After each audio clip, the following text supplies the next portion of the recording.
Pernah tidak kamu coba bicara pada diri sendiri di depan cermin? Kamu bilang, saya sukses, saya punya banyak uang.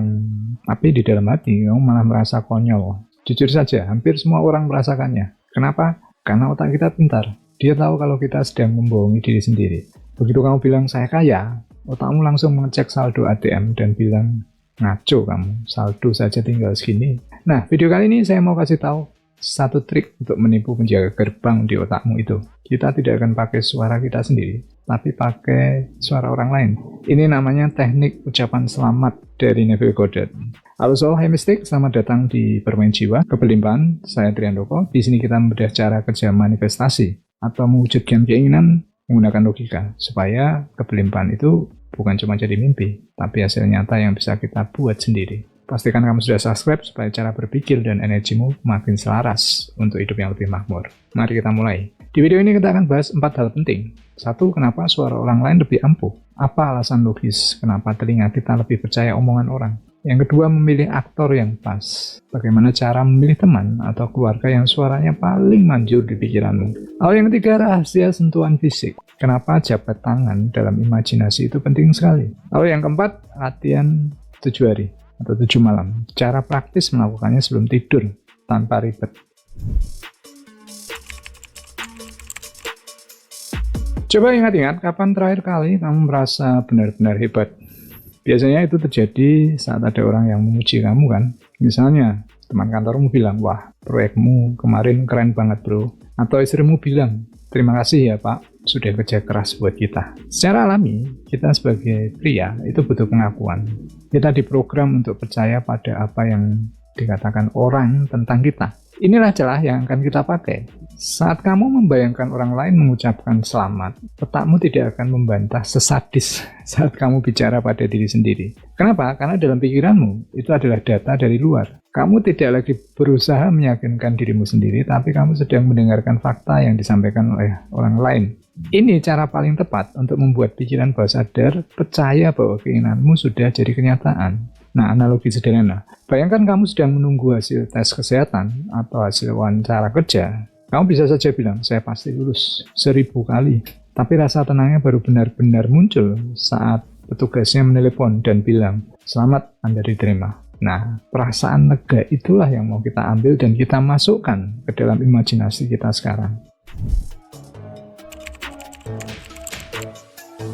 Oke, sekarang bagaimana cara melakukannya? Ini bukan cuma melamun sambil senyum-senyum sendiri. Ada tekniknya supaya terasa nyata. Kuncinya ada di 2 hal, suara dan sentuhan. Neville Goddard pernah bilang kalau pendengaran itu pintu masuk paling cepat ke keyakinan. Jadi saat kamu sudah santai di tempat tidur, jangan bayangkan dirimu sedang memegang tumpukan uang atau kunci mobil baru.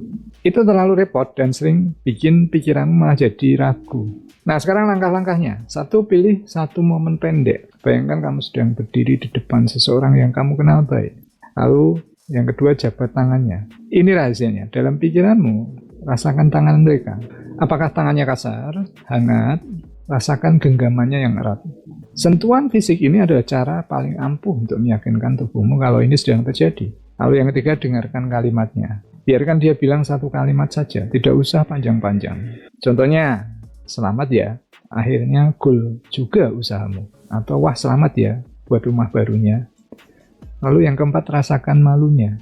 Biasanya kalau kita dipuji orang, kita ada rasa sedikit malu tapi senang kan? Nah, munculkan perasaan itu, jangan dilawan. Rasakan sensasi plong di dada dan karena akhirnya apa yang kamu tunggu-tunggu sudah diakui oleh orang lain. Siapa orang yang paling cocok buat diajak main di pikiranmu? Jangan asal pilih. Pilihlah orang yang suaranya memang kamu hargai. Kalau kamu mau sukses di bisnis, mungkin pilih mentor atau teman yang memang sukses juga. Kalau soal keluarga, mungkin pilih ibu atau pasanganmu. Satu hal penting, jangan pilih orang yang hasilnya suka meremehkan kamu. Kalau kamu pilih orang yang biasanya pelit pujian, nanti di dalam imajinasimu malah menjadi berdebat sama dia. Pilih orang yang benar-benar akan ikut senang kalau kamu berhasil. Jadi tips tambahnya, gunakan orang yang sama setiap malam. Jangan ganti-ganti. Biarkan suara orang ini jadi jangkar yang mengunci keinginanmu. Semakin sering kamu dengar suara dia mengucapkan selamat, semakin cepat pikiran bawah sadarmu menganggap itu sebagai perintah yang harus diwujudkan di dunia nyata. Jadi, hidup kita itu sebenarnya cuma gema dari apa yang kita dengar dalam kepala kita sendiri. Kalau selama ini kamu dengar cuma keluhan atau suara-suara yang meragukanmu, ya hasilnya begitu-begitu saja. Mulai malam ini, ganti suaranya. Biarkan orang-orang yang kamu sayangi merayakan keberhasilanmu di dalam batin. Ingat, kamu tidak sedang minta-minta. Kamu sedang menerima ucapan selamat atas sesuatu yang memang sudah jadi milikmu secara mental. Lakukan ini pas kamu sudah mengantuk. Karena di saat itulah gerbang pikiran bawah sadarmu lagi terbuka lebar. Nah, langkah selanjutnya coba kamu lakukan 7 malam. Saya tantang kamu buat lakukan ini 7 malam saja tanpa putus. Lihat apa yang terjadi dengan suasana hatimu pas bangun tidur. Nah, selanjutnya coba kamu tulis di komentar. Biar makin mantap, tulis di bawah, saya siap dengar ucapan selamat atas sukses saya. Ini cara kamu kasih sinyal ke dirimu sendiri kalau kamu serius. Sampai di sini dulu videonya. Terima kasih sudah menyimak sampai akhir. Kalau kalian merasa video ini bermanfaat, berikan like dan bagikan ke orang-orang yang menurut kalian butuhkan. Terima kasih untuk semua member yang telah mendukung kanal Bermain Jiwa. Sampai ketemu di video selanjutnya. Selamat bermeditasi, selamat bermain jiwa.